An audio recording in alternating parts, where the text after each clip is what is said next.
Okay, so Charmaine, this is your baby's head.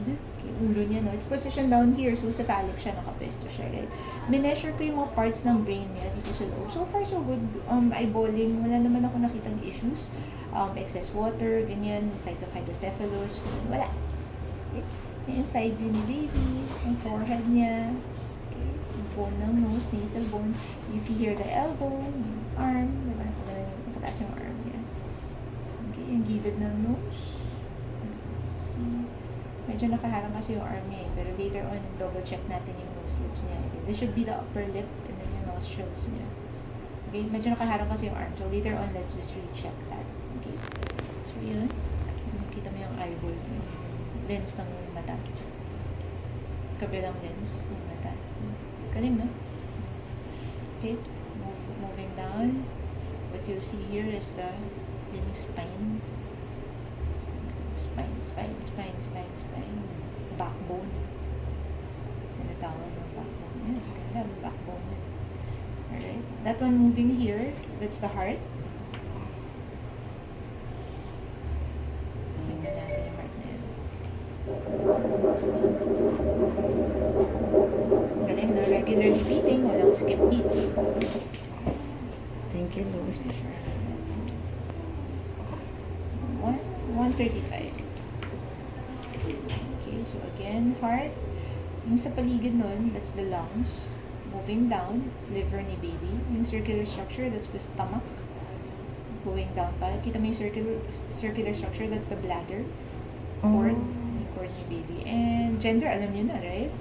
For the double check. Yung isang hita ni baby, kabilang hita niya, that's in between. Oopsie, likot ah.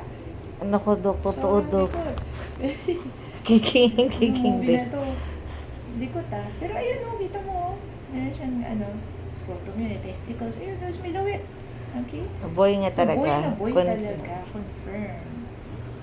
Pero I think you'll have to shop for new clothes yung baby na to kasi... Also, boy ha, boy. Nakita talaga yun. Ayun, meron siyang lawit. Ayun. Ang likod. Ano ba yun? Papunta sa ibang direction. Ayan.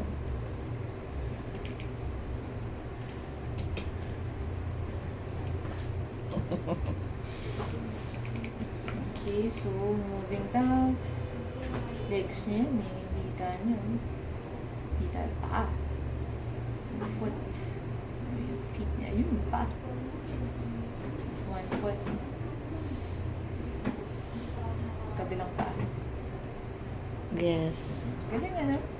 Yung black sa paligid, that's yung amniotic fluid. And then the white thing here at the bottom, yan yung placenta niya.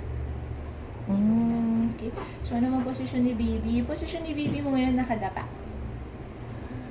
Oo nga. Tabi yung ulo niya, tapos yung spine niya nakadapa. Face down siya.